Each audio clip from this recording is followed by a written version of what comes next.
Okay. This is kind of exciting. A country thought or said, my queen, my queen, my queen. And they said, we don't really manufacture money very often. And I told them, yeah, because you're only allowed to manufacture money when you're given permission, when you are told by God you're allowed to produce money. And God's tell you you're allowed to produce money spiritually. So you would know spiritually that God's tell you when you're allowed to produce money. But you'd have to be shown to know that. So I used my powers and I showed them. See, this is when the gods give permission and you guys go ahead and produce money. So when you guys see the permission in here, then you guys produce money.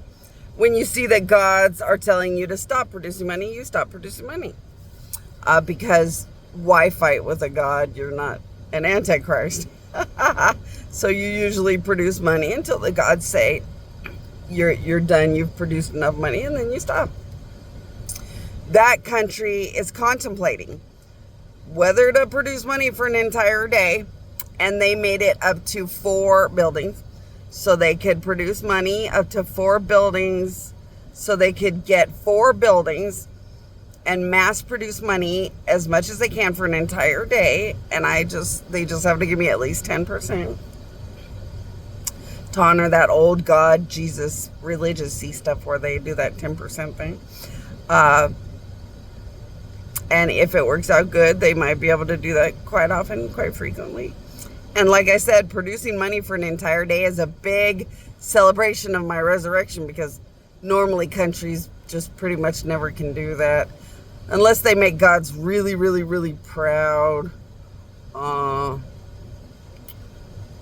But like I said, normally gods will let them produce money for a week or a day or two, but they only get to produce so much money within so many hours. But they only produce money very slowly here and there, so they let them produce it, for quite a while, because they don't produce a lot of money all at once. So because they produce money so kind of slow, or however they want, they get to have a week or a couple of days or something, but they're not producing money constantly. So to be able to just wake up and produce as much money as you can for a whole day is a big, big moment of my resurrection, and a privilege because of my resurrection, because normally it's not really ever allowed. So I thought, well, this is going to be pretty exciting. If they go for it, and if it all works out, it'll be a pretty exciting moment, but they have not decided completely. And they're not a country that wants anyone to know what country it is. They did not want the United States or anyone to stalk them, so they didn't want anyone to know that they were talking to me about anything. And they said I could post it on the Facebook, but please don't ever say who they are or anything else. And when the money comes through, they want to make sure that somehow the power of God will keep them completely safe before anybody knows that they're the ones that had done it. Keep you posted.